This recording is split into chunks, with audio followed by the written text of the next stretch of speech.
Hi hello friends, welcome back to my channel.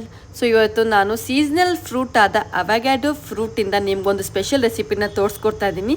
ಇವತ್ತು ನಾನು ಅವಗ್ಯಾಡೋ ಫ್ರೂಟಿಂದ ಹೇಗೆ ಒಂದು ಸ್ಯಾಂಡ್ವಿಚ್ನ ಮಾಡ್ಕೋಬಾರ್ದು ಅಂತ ತೋರಿಸ್ಕೊಡ್ತಾ ಇದ್ದೀನಿ. ತುಂಬ ಸಿಂಪಲ್ ರೆಸಿಪಿ, ದಿಢೀರಾಗೋ ಅಂತ ಒಂದು ರೆಸಿಪಿ. ಸೊ ನಿಮ್ಗೆ ಆಲ್ರೆಡಿ ಗೊತ್ತಿರೋ ಹಾಗೆ ಅವಗ್ಯಾಡೋ ಫ್ರೂಟ್ ನಮ್ಮ ಹೇರ್ಗೆ, ಸ್ಕಿನ್ನಿಗೆ, ಹಾರ್ಟ್ ಹೆಲ್ತಿಗೆ ತುಂಬಾ ಒಳ್ಳೆಯದು. ಸೊ ಬನ್ನಿ ನಾನು ರೆಸಿಪಿನ ಒಂದ್ಸಲ ನೋಡ್ಕೊಂಡು ಬಂದುಬಿಡೋಣ. ಸೊ ನಾನು ಒಂದು ಅವಗ್ಯಾಡೋ ಫ್ರೂಟ್ನ ತೊಗೊಂಡಿದ್ದೀನಿ. ಅದನ್ನ ನಾನು 2 ಹಾಫ್ಸಾಗಿ ಕಟ್ ಮಾಡಿಕೊಂಡು ಅದನ್ನು ಫ್ರೂಟ್ನ ಪಲ್ಪ್ನ ತೊಗೊಂಡು ಅದನ್ನು ಚೆನ್ನಾಗಿ ಈ ಥರ ಸ್ಮ್ಯಾಶ್ ಮಾಡ್ಕೊತಾ ಇದ್ದೀನಿ. ಸ್ಮ್ಯಾಶ್ ಮಾಡ್ಕೊಂಡಿದ್ದಾದ್ಮೇಲೆ ಯಾಕೆ ನಾನು ಬೇರೆ ಬೇರೆ ತರಕಾರಿನ ಹಾಕ್ಕೊತಾ ಇದ್ದೀನಿ.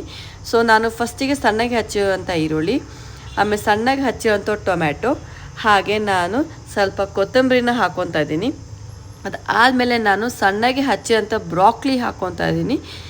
ಸೊ ನೀವು ಸೆಲೆಕ್ಟೆಡ್ ವೆಜಿಟೇಬಲ್ಸನ್ನು ಹಾಕೋಬಹುದು. ಅದಾದಮೇಲೆ ನಾನು ಒಂದು ಸ್ವಲ್ಪ ಬಾಯ್ಲ್ಡ್ ಸ್ವೀಟ್ ಕಾರ್ನ ಹಾಕ್ಕೊತಾ ಇದ್ದೀನಿ. ಸೊ ಮೈಲ್ಡ್ ಟೇಸ್ಟ್ ಕೊಡುತ್ತೆ, ಆ ಸ್ವೀಟ್ನೆಸ್ ಟೇಸ್ಟ್ ಕೊಡುತ್ತೆ ಅನ್ನೋಕ್ಕೋಸ್ಕರ ಹಾಕ್ಕೊತಾ ಇದ್ದೀನಿ. ಹಾಗೆ ಮಕ್ಕಳು ಕೂಡ ತುಂಬ ಇಷ್ಟಪಟ್ಟು ತಿಂತಾರೆ ಅಂತ.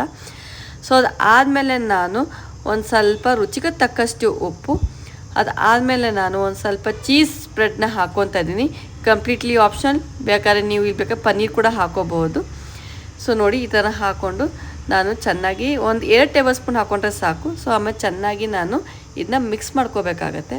ಅದಾದಮೇಲೆ ನಾನು ಒಂದು ಸ್ವಲ್ಪ ಜೀರಿಗೆ ಪೌಡ್ರನ್ನ ಹಾಕೊಂಡೆ ಟೇಸ್ಟಿಗೋಸ್ಕರ.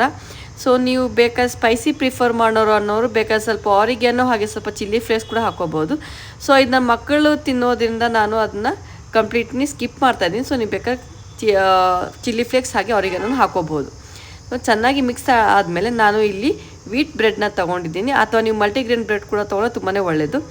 ಸೊ ಅದಕ್ಕೆ ನಾನು ಸ್ವಲ್ಪ ಚೀಸ್ ಬ್ರೆಡ್ನ ಹಾಕ್ಕೊತಾ ಇದ್ದೀನಿ.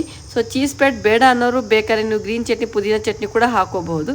ಇನ್ನು ಈವನ್ನಾಗಿ ಬ್ರೆಡ್ ಮೇಲೆ ಚೆನ್ನಾಗಿ ಸ್ಪ್ರೆಡ್ ಮಾಡಿದ ಆದಮೇಲೆ ನಾವು ಮಿಕ್ಸ್ಚರ್ ಏನು ರೆಡಿ ಮಾಡ್ಕೊಂಡಿದ್ವಿ ಅದನ್ನು ಇದ್ಮೇಲೆ ಹಾಕೋಬೇಕಾಗುತ್ತೆ. ಚೆನ್ನಾಗಿ ಎಲ್ಲ ಕಡೆ ನೀವು ಚೆನ್ನಾಗಿ ಸ್ಪ್ರೆಡ್ ಮಾಡಿಕೊಂಡು ಹಾಕೋಬೇಕಾಗತ್ತೆ. ಅದಾದಮೇಲೆ ನೀವು ಒಂದು ಪ್ಯಾನ್ ಮೇಲೆ ಎಣ್ಣೆ ಅಥವಾ ತುಪ್ಪ ಹಾಕ್ಕೊಂಡು ಚೆನ್ನಾಗಿ ಈ ಬ್ರೆಡ್ನ ನಾವೇನು ರೆಡಿ ಮಾಡ್ಕೊಂಡು ಸ್ಯಾಂಡ್ವಿಚ್ ಚೆನ್ನಾಗಿ ರೋಸ್ಟ್ ಮಾಡ್ಕೋಬೇಕಾಗುತ್ತೆ. ಸೊ ಲೋ ಫ್ಲೇಮಲ್ಲಿ ಇದನ್ನು ನೀವು ರೋಸ್ಟ್ ಮಾಡ್ಕೋಬೇಕಾಗುತ್ತೆ. ನೋಡಿ, ಬೇಕಾದ್ರೆ ನೀವು ಸ್ಯಾಂಡ್ವಿಚ್ ಮೇಕರ್ ಕೂಡ ಹಾಕೋಬಹುದು. ಸೊ ನಾನು ಪ್ಯಾನ್ ಇರೋದ್ರಿಂದ ನಾನು ಈ ಥರ ಹಾಕ್ಕೊಂಡು ಈ ಥರ ನಾನು ರೆಡಿ ಮಾಡ್ಕೊತಾ ಇದ್ದೀನಿ. ಸೊ ಇದು ಆಲ್ರೆಡಿ ರೆಡಿ ಆಗಿದೆ. ಇದನ್ನು ನಾನು ಟ್ರಯಾಂಗುಲರ್ ಶೇಪಲ್ಲಿ ಕಟ್ ಮಾಡಿಕೊಂಡು ಇದನ್ನ ಇಟ್ಕೊತಾ ಇದ್ದೀನಿ. ಸೊ ಇದನ್ನ ನೀವು ಬೇಕಾದ್ರೆ ಕೆಚಪ್ ಜೊತೆನೂ ತಿನ್ಬೋದು, ಅಥವಾ ಮಯೋನೀಸ್ ಜೊತೆಗಾದರೂ ನೀವು ಕಾಂಬಿನೇಷನ್ ಮಾಡ್ಕೊಂಡು ತಿನ್ಬೋದು. ಸೊ ನೋಡಿ ಎಷ್ಟು ಟೇಸ್ಟಿಯಾಗಿ ಕಾಣ್ತದೆ. ಸೊ ಮನೇಲಿ ಒಂದ್ಸರಿ ಟ್ರೈ ಮಾಡಿ ನೋಡಿ. ಈ ರೆಸಿಪಿ ನಿಮ್ಗೆ ಇಷ್ಟ ಆದರೆ ಲೈಕ್ ಆಗಿ ಸಬ್ಸ್ಕ್ರೈಬ್ ಮಾಡ್ಕೊಳ್ಳಿ, ಹಾಗೆ ನಿಮ್ಮ ಫ್ರೆಂಡ್ಸ್ ಕೂಡ ಶೇರ್ ಮಾಡಿ.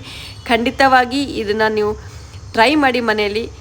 ಮಕ್ಕಳಾಗೆ ದೊಡ್ಡವ್ರು ತುಂಬ ಇಷ್ಟಪಟ್ಟು ತಿಂತಾರೆ. ತುಂಬಾ ಹೆಲ್ತ್ ಬೆನಿಫಿಟ್ಸ್ ಇದೆ. ಸೊ ಮತ್ತೆ ನಾನು ಹೊಸ ರೆಸಿಪಿ ಜೊತೆಗೆ ಬರ್ತಾ ಇರ್ತೀನಿ. Until then take care and bye.